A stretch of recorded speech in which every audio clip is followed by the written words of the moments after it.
We are coming to you at this moment from Kathmandu, the capital city of Nepal. The turmoil that you have seen in the last 48 hours, there is uneasy calm that prevails in the capital city. And this evening, now post 6 o'clock, there is relaxation for the curfew which was imposed to try and keep the law and order in check after the arson and all that took place in Nepal on the 9th of September. The curfew has been relaxed. People are coming out only trying to get some essentials. But I just want to give you a sense of where I am at this moment. And at this moment, I am right outside this mortuary of the Tribhuvan University Institute of Medicine's, the Maharajganj Medical Campus. And this, like every revolution, the story of that revolution is written in blood. And the people, those who are here, the 31 young lives, starting from 19 years, the oldest at 42, which have been lost to try and bring decades of frustration, corruption, and incompetence of a government that they were fighting for. If you go across in the city of Kathmandu, you would see walls donning graffiti saying that revolution is contagious.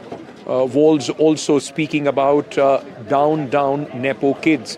Those were a few things that triggered the massive anger of the youth, the Gen Z revolution. And what you see behind me is the place from where the loved ones of those who lost their lives are being celebrated as the martyrs of this new of this revolution, that of this phase of the turmoil that you are seeing in Nepal. These are the ones, those who are being hailed as the martyrs of that revolution. It's difficult, but families coming to get the mortal remains of their loved ones. You would see here, very difficult situation, emotional scenes of family members breaking down outside this mortuary. As I was going through the list, 25 of the 31 who passed away have been identified.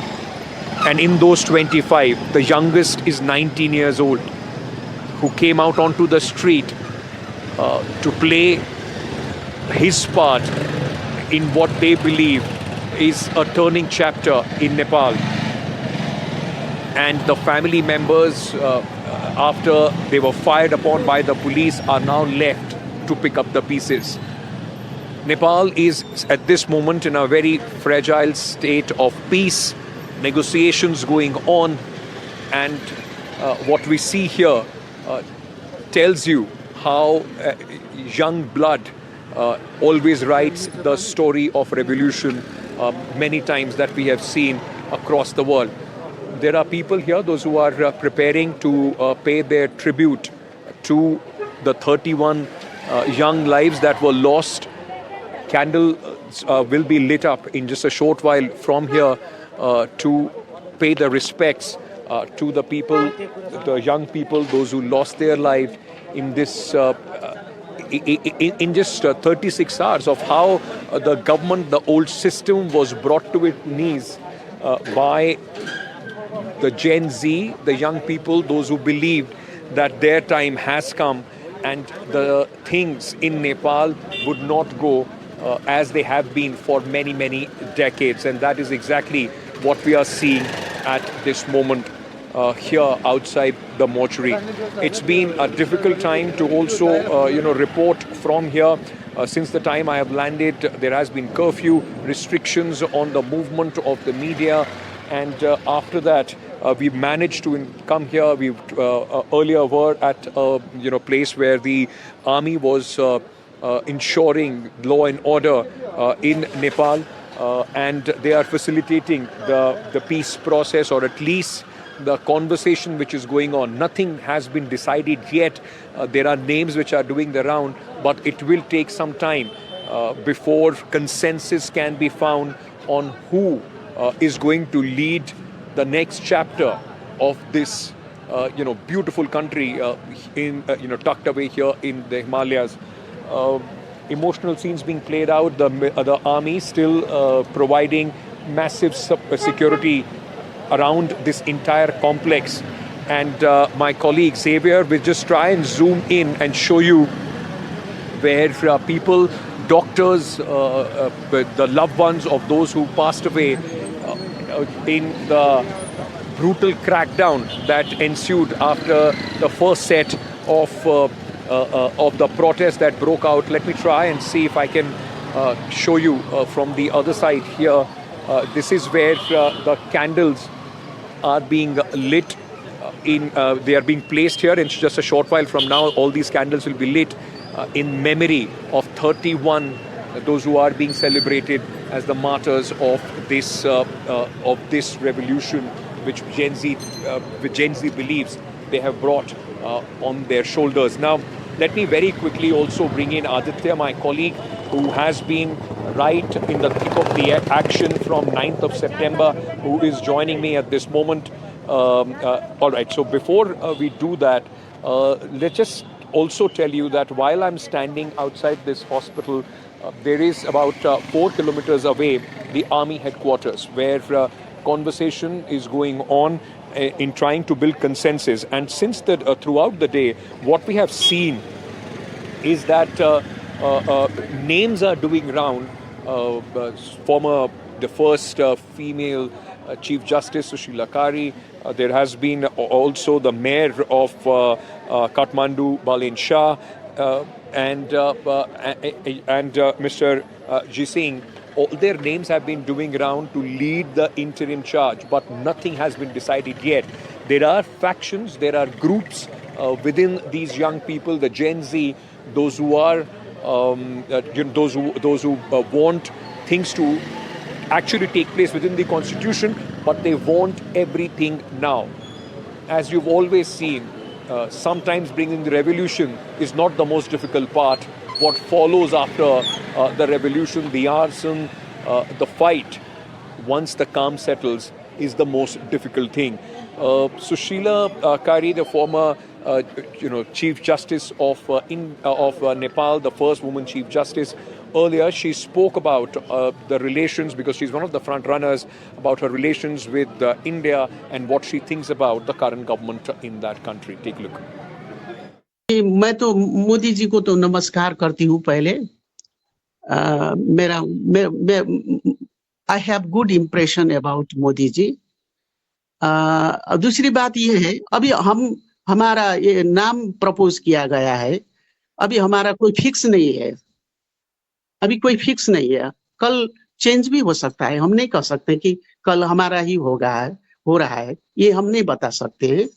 हम लोग बातें करेंगे कि जब international मामला होता है, जब दो देश के बीच का मामला होता है, उसमें तो कुछ लोग बैठ करके एक पॉलिसी बनाकर ना बोला जाता है। इसलिए अभी I am very much impressed with Indian leaders.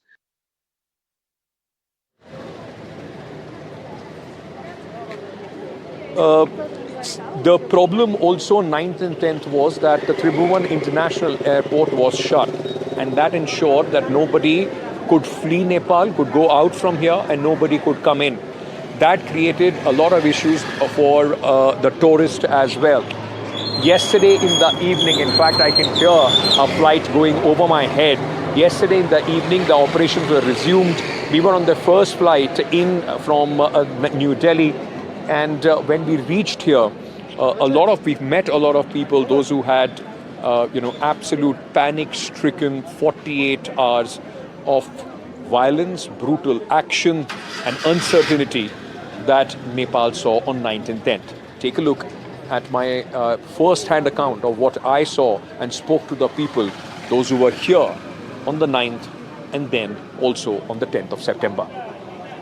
Heavy air of uncertainty still looms in Kathmandu, where I am at this moment. We've arrived in the first flight from the national capital. This is the Tribhuvan International Airport, which is now functional flights are taking off from here, also coming in. There are some special flights from India, which are also expected to pick up people, Indian citizens stranded here, those who want to, in fact, go back to the national capital, Delhi, in India.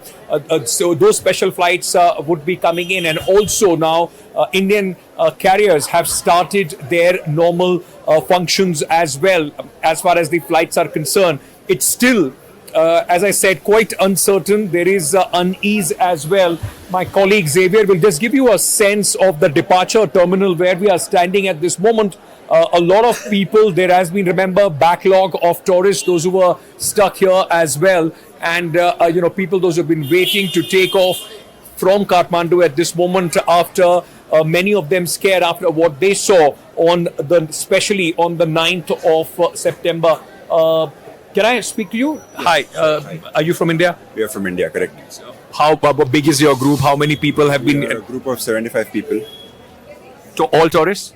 All tourists from Bangalore and Mumbai, yes. So, since when have you been here? Were you here on the 9th and the 10th? Yes, we landed on 9th when the situation was not as bad as it was.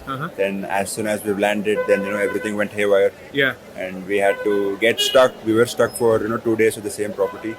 And then now once the flights have reopened, so we are getting back to the airport and heading all your back. Plans of a holiday got tossed up, huh? Yes, we were just, stagnant, stationary in one place. We did not move out anywhere.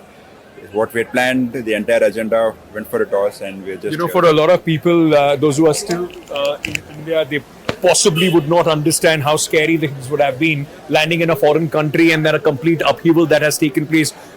Could you describe for us what was happening then? I mean, was it something that you guys were able to see?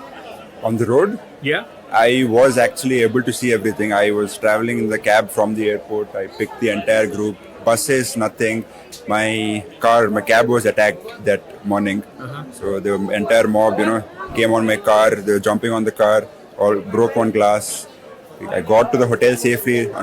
I was very fortunate for that. But that was one experience I would never want to, go through again. I'm sure nobody would want to, and I'm so glad that you are safe. All the best for your return flight. This is also part of your group. Can I speak to a few other people if you don't mind? Can we have a quick word? Hi. Hi. Where are you from?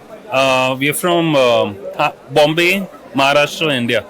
So, you guys, when did you land here? And 2 days ago.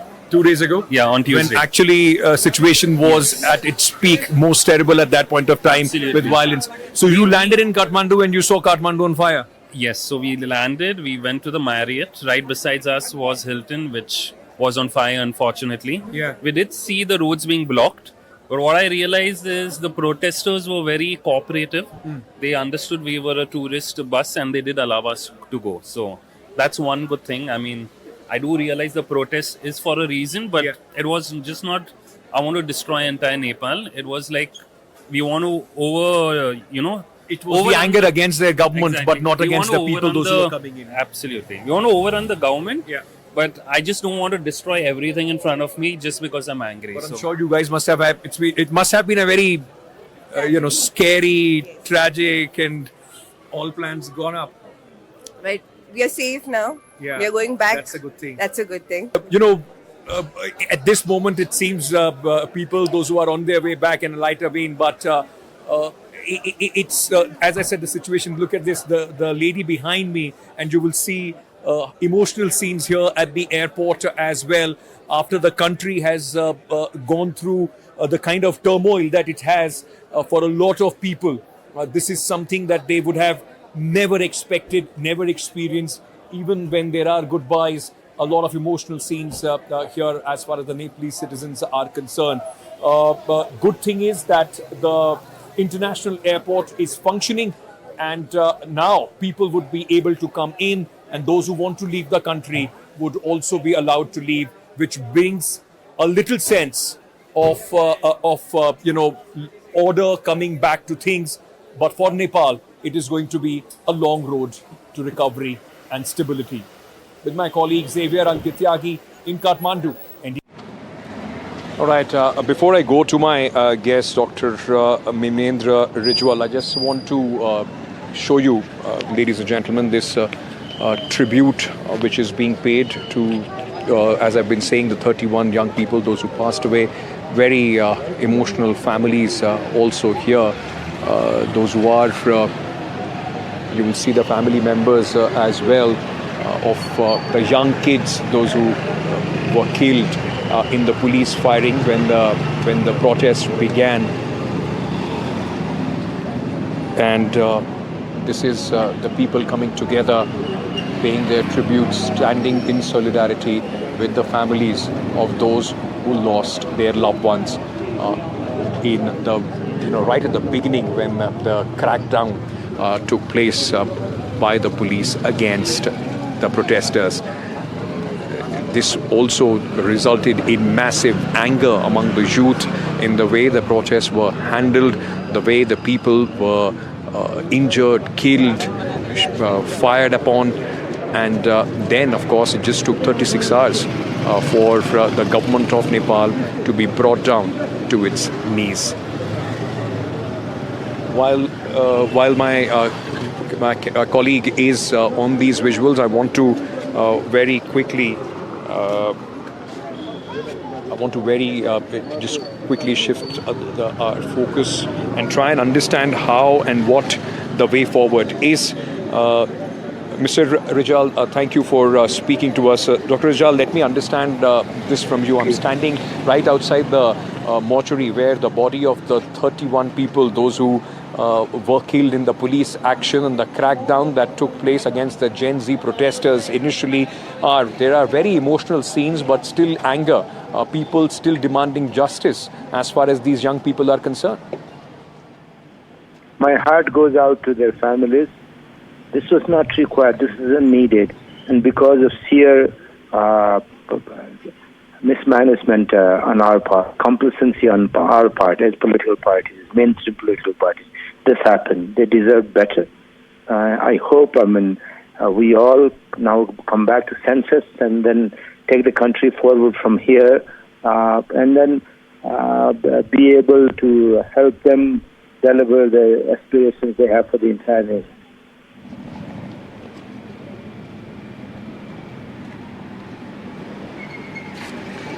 Okay, I'll just try and move away from where I'm standing because, a moment of silence is being observed here to honor the departed souls. But Dr. Rijal, let me ask you this. You were part of the whole system, the political system, the establishment, which frustrated people, and especially the young, to the extent that they came out, their anger came out and melted, scorched the streets of Nepal.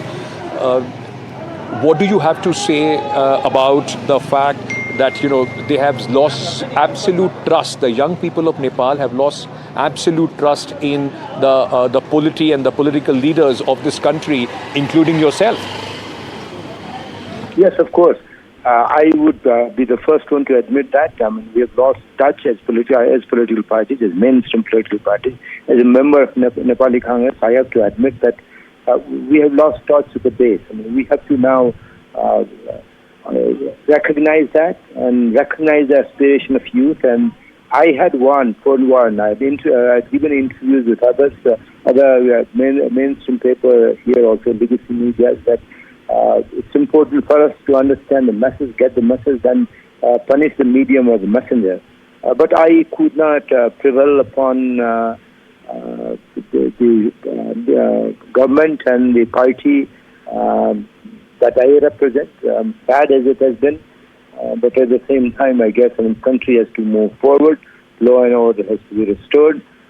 They have even the ones who had to lose their lives. They had a dream for the nation. They have aspiration for the nation, and we all would be better off by working towards realizing those aspirations. And it is profoundly saddening that we have to move and work to achieve the dreams that they had for the country.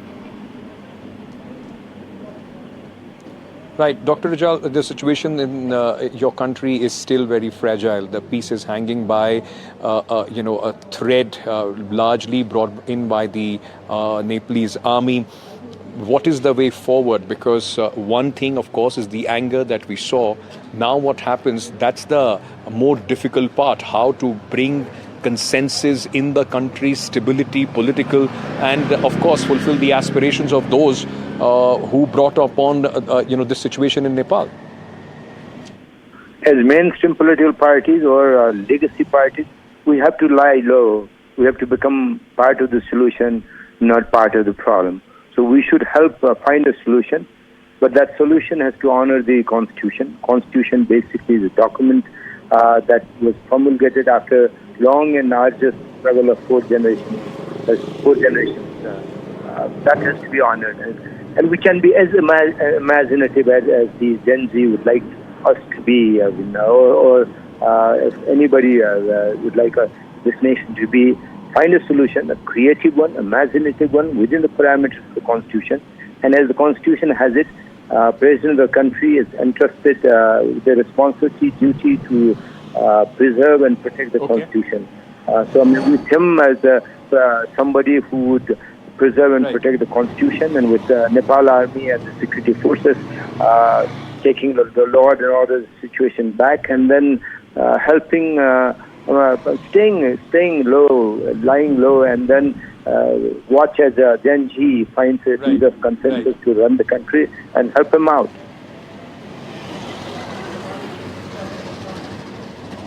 Would the political party like yours, would they accept, would it be whatever the Gen Z, the leadership that the Gen Z brings upon, the solution, the roadmap that they bring upon, will it be acceptable to all the political parties? At this time, we have to come to our senses, and then we have to, and then our earnest request to the leaders of the movement would be: the Constitution represents the long and arduous struggle of four generations. Many people have laid their lives, their dreams for this Constitution. So let's stay within the parameters of the Constitution. Within the parameters of the Constitution, based on the principle of necessity, we can be as imaginative as creative. And it's for them to be imaginative, creative, suggest those options to the President of the country. And if they do that, they'll serve the nation well, and then we'll stand behind them. And then meanwhile, we can just go back to the roots and then build our support back. But we should not be harboring any ambition in between until we build our parties back together. Thank you.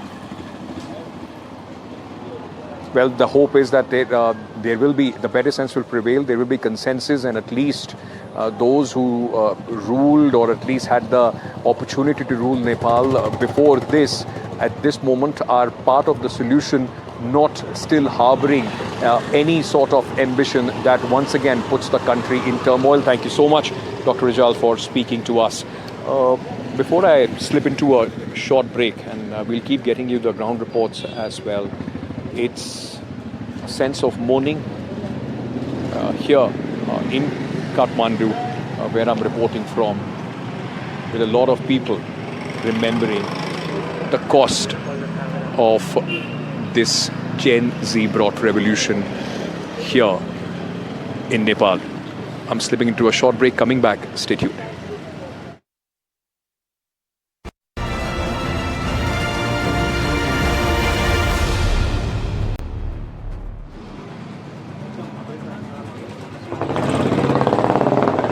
Those who are either the family members or those who were present at the time when someone among those 31 lost their lives are talking about their loved ones, remembering them. It's a condolence, remembrance which is going on behind me.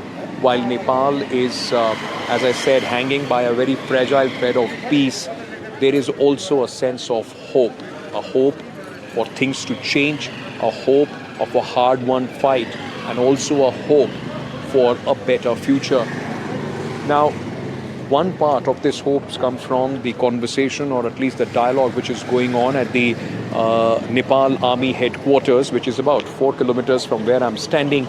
And that's where the Army Chief is talking to some of the key figures to try and find a way forward.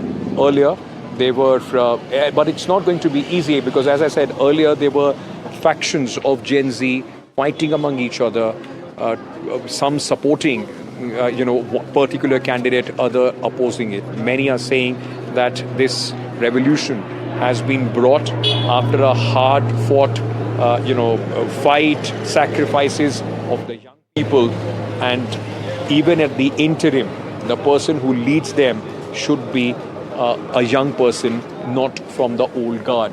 Their demands are dissolution of the parliament, the president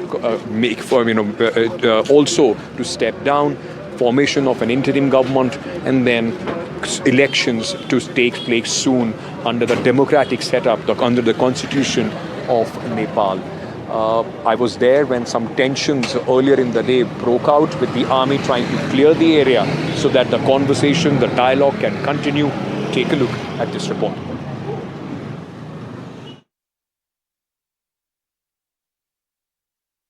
I'm a short distance away from the Nepalese army headquarters where the talks are going on for the way forward and for the formation of the interim government in Nepal. What you are seeing here at this moment is the army vehicles trying to in fact chase away a group of people, those who had gone there. Remember, there is still air of uncertainty about who will be leading the interim government. In fact, many names doing the round, and the news that came in was that two groups clashed there, pro and against the former Chief Justice Sushila Karki's name. So at this moment, there is no consensus on who would lead the interim government in Nepal, and the situation is still tense. What you see behind me is just an example of how volatile and fragile things are, where it will still take some time before there is some sort of consensus on the name of the people, those who would be heading the interim government, which will pave the way for elections and possible stability in Nepal. These visuals coming to you at this moment of the army, which has taken control of entire city of Kathmandu, asking people not to congregate here and move away after there were. All right, so there is some sloganeering once again which has started. We will have to try and figure out which group is this, who are they supporting. But the army at this moment asking them to move away from their positions. You'll see a lot of young people. This entire movement, what happened, the whole yearning for change has been led by young people. But this gives you a very clear sense of how fragile and difficult the road ahead for Nepal is going to be. While the talks are on, consensus is still far away. With my colleague Xavier, Ankit, Tyagi, NDTV.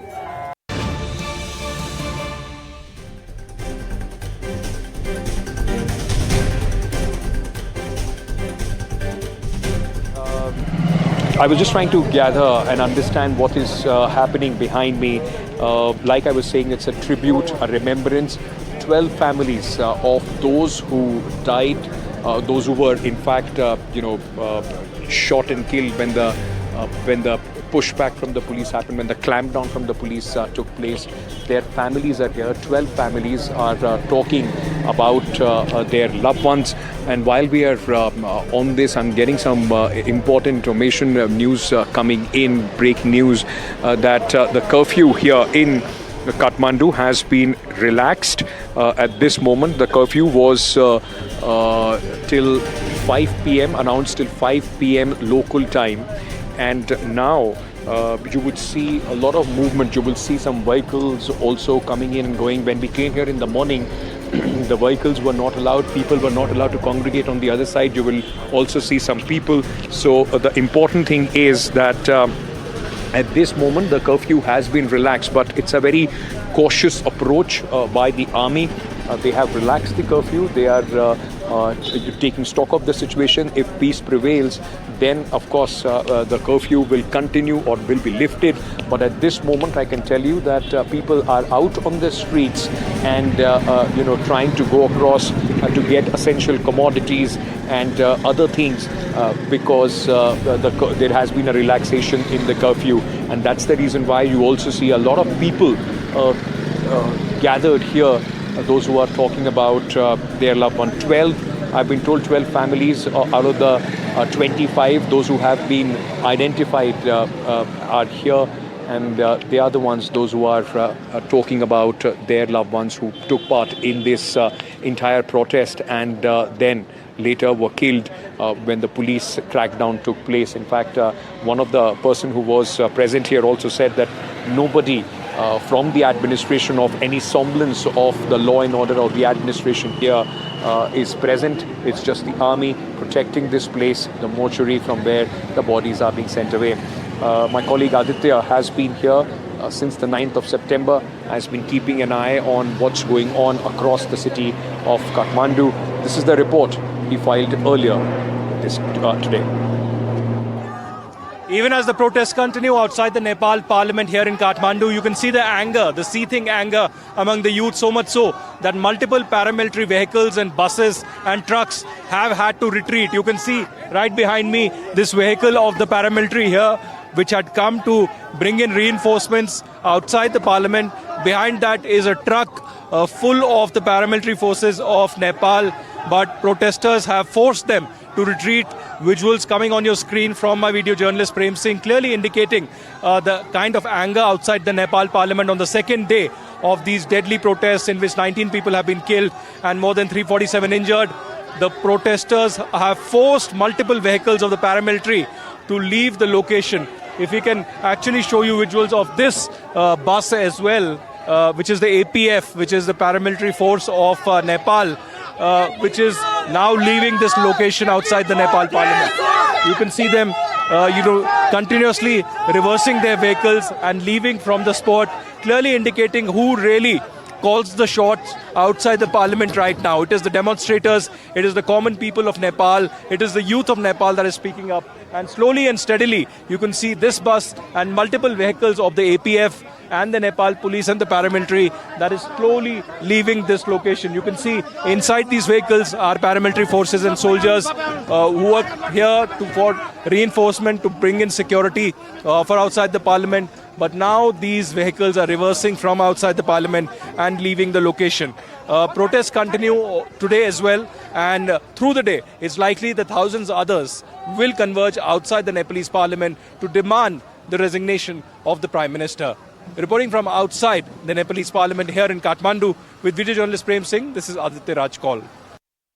Well, it's a rainy day here in Kathmandu, and there are hectic negotiations and political dialogue underway for the formation of the interim government, which can bring in stability and peace and finally restore calm in Nepal. But I'm standing right now at a very interesting location. This is the residence of Sushila Karki. Sushila Karki is the first woman Chief Justice of the Supreme Court of Nepal, and she has been nominated by the Gen Z protesters and the youth to lead the charge to negotiate with the army chief and the youth about the formation of the interim government. In fact, you can see the simplicity of life that she has, that she stays in this house, but this is actually, it looks like a bungalow, but it's not. It's a simple house in the Dapasi neighborhood of Kathmandu in Nepal, and you can see the shanties around this entire area. It's a very, very not a posh area, very difficult area to get into from the main city in Kathmandu. It will take you at least half an hour to 40 minutes to reach, and this is where Sushila Karki has been staying. There is no security, there is no protocol, there are no glamorous big cars that are waiting for her, but this is the residence of Sushila Karki, and she has already left early in the morning to discharge her duties, and that is to negotiate with the army chief and the protesting youth about the future course of action. At NDTV, we'll be keeping you abreast with the latest but political dialogue and negotiations currently underway, even as Sushila Karki is the front runner to become the next Prime Minister or perhaps the caretaker of the interim government here in Nepal after days of violent protests and chaos all across the country. Reporting from Kathmandu in Nepal with video journalist Prem Singh, this is Aditya Kaul for NDTV. Today is the fourth day after deadly violence broke out in Kathmandu, Nepal and all across the country, demanding the resignation of the Prime Minister and a complete democratic coup. Now that the Prime Minister has left and there will be, in fact, a new coalition of government which will be interim in nature until elections are held, the flames that were lit that day when the Nepal Parliament and several other buildings were completely gutted continue to actually burn. We are at Barberton, which is the biggest shopping complex in Nepal, in the heart of the city in Kathmandu. You can see right behind me, there are flames that are still going up. You can see this smoke in the air. And even on this fourth day, we see the shopping complex not just burning, but at the same time we see that fire brigade is trying to extinguish the fire. We can see these people who are trying to extinguish the fire. There is still, this entire area that is engulfed. It is burning. You can see the flames inside that are raising. And the fire brigade here in Nepal are trying to extinguish. अभी भी जल रहा है क्या? अभी भी जल रहा है? जल रहा है। अच्छा, पूरा बिल्डिंग जल गया है? Well, this is the fire brigade personnel trying to extinguish the fire. But this is the reality, that on that particular day, the fire brigade was not allowed to reach this particular location. And now this entire location is completely gutted. At one point in time, this was the biggest shopping complex here in Kathmandu. Imagine the loss that would have really happened. These are very terrible visuals of the destruction and devastation that happened in Nepal, even though there's been a democratic transition that will happen. Perhaps for the good, only time will tell. But these flames are testimony, these flames are witness to kind of deadly violence and eruption of, death and destruction that happened on the streets of Kathmandu and several other districts of Nepal. You can see right behind me the fire brigade continuously coming, trying to extinguish the fire. Well, the fire brigade has come here again. They're trying to extinguish this fire that has risen yet again at this shopping complex. In a few minutes from now, this fire brigade will be taking charge of the control of the situation. We'll try to show you, live images of how the fire brigade personnel are trying to extinguish the fire here at Barberton, the major shopping complex where the fire brigade has reached. There's massive fire that continues.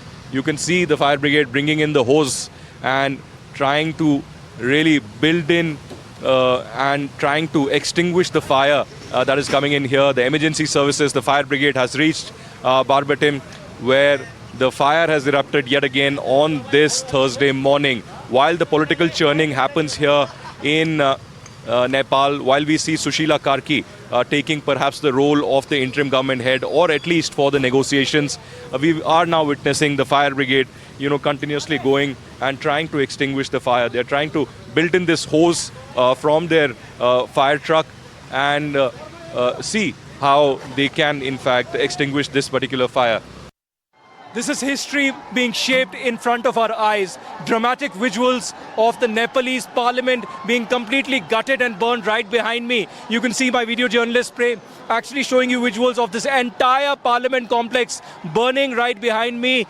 This is the seat of democracy. This is the reality that is shaping the Nepalese politics and Nepalese government right now. The protesters are demanding justice and the resignation of KP Sharma Oli government, and the entire parliament burning has been burnt. This is the building of parliament that has been completely burnt right now. A thick ball of black smoke all across this entire region, and cheer and sloganeering against the Communist Party, against KP Sharma Oli, and for the corruption that the government allegedly has been alleged by the youth of this entire area. But you can see dramatic visuals on your screens here on NDTV, even on as there are tear gas shells fired. You can see this black smoke all across this region where protesters are demanding justice and resignation of KP Sharma Oli, and this entire parliament building is burning at this stage. This is not the beginning. This is not the end of the protests against corruption and the KP Sharma Oli government. The big question, will Prime Minister KP Sharma Oli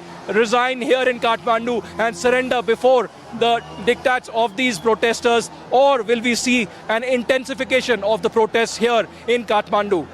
Reporting from Nepal with video journalist Prem Singh, this is Aditya Kaul for NDTV. You can also see a little behind, if Prem Singh can pan and show you visuals of this thick black plume of smoke, on your screens, where clearly there's been rioting. Few, public transport or some public, things have been gutted. And that's what the situation is right now. Clashes have been reported in some areas, but there is barricading also. We'll try to move a little further ahead to get you a glimpse of what's happening here, right outside the Nepal Parliament. The people here are protesting. They're angry, they're upset, and they're trying to burn things out. They're demanding justice. You can see there's been stone pelting also in this particular area. They're chanting slogans against KP Sharma Oli. And they're saying certainly they will not budge unless there is resignation from KP Sharma Oli. You can see tires that have been burnt in this particular area, and they are demanding justice. Let me try and speak to some of these people. Kya मांगे आप लोगों की? Yeah, what are you saying? What is your demand? We are demanding for corruption, not to do corruption, for legal. Everything have to be legal in our country. We don't have to do anything else. We have to just have freedom, justice for the people, not to corruption, we have to be free.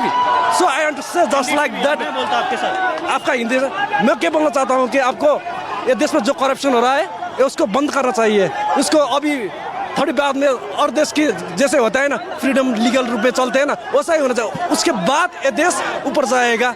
और student को मारना नहीं चाहिए. किसी को भी मारने का हक किसी को भी नहीं. अगर मारना है तो इसके अंदर से थोड़ा गोली चलाना पड़ेगा. I spoke to one of the ministers, Prithvi Gurung, this morning. He told me that KP Sharma Oli, the Prime Minister, will not resign. How do you react to that? I react to that like why he is not resigning, what he is doing in Nepal. What about the law and order which is going on in Nepal now? You are seeing the live scenario what is going on at the straight away from the Parliament of Nepal, and people are so aggressive here. The youngsters are here, right? And don't they think about they are the future generation of this country and they are going to make this country, right? And why they are doing this? They don't have to see the youngsters what they are asking for. They are just taking our fundamental rights. All right. Fundamental speech. All right. How can a minister can restrict social media here and just saying that they are not registered with the internet laws of government? This is not right. All right, this is not right. These are the latest very angry opinion coming from the youth of Nepal saying that the social media was banned. That led to not just a crisis for small business owners and influencers, but daily life got impacted for people. And this was a draconian measure by the Prime Minister KP Sharma Oli. And apart from that, the corruption charges that have been leveled against him. If Prem can pan and show you, these are the anti-riot gear, police of the Nepal police that has been deployed here all across the Parliament complex, across the neighbouring area. And if we can move a little further, there's been massive stone pelting in this area. There are tires that have been burning, and hundreds of protesters who have converged here who say that this violent protest will continue. The youth are rising here in Nepal for a regime change and perhaps want a transparent and a government that is for the people and not an elitist government that actually remains in their elite towers and palaces and in fact does not bring any transparency. So the protest here only continues. We are continuously bringing you live visuals from this protest area. This is the main area just meters away from the Nepal Parliament. Prem is showing you that exact complex next to the barricade is the Nepal Parliament, where in fact the army has been deployed. In fact, more forces and ambulances you can see that are coming in this area, even as the APF, the anti-riot gear police has been stationed here. Every passing minute, the amount of people that are coming here to protest is only increasing. So very, very, dramatic visuals coming on your screens of the deployment of the APF, but also people who are demanding justice, who are demanding action, who are saying that there needs to be accountability at the highest level. There has been joblessness, there has been, complete economic downturn, and the responsibility is with the Prime Minister of the country.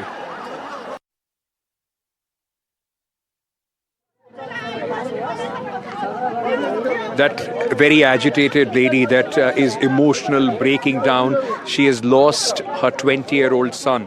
And what she was saying was that I never slapped my son. Why did they shoot him? Why did they kill him? The irony is that where I'm standing with this people remembering their children, it's right opposite to a children's hospital. It's just opposite to a children's hospital, this mortuary, where the parents today are absolutely agitated, angry. They've been saying, we don't want any compensation, we don't want anything else. We want justice for our children. We want those who killed our children to be punished. Until the time these, echoes will keep ringing, until the time there is no justice for these people, Nepal and the people, those who were ruling the country, will have to answer. Till then, I don't think there is going to be long-lasting stability here in this country. That's all from me from the ground here in Nepal. A short break. News and updates will continue.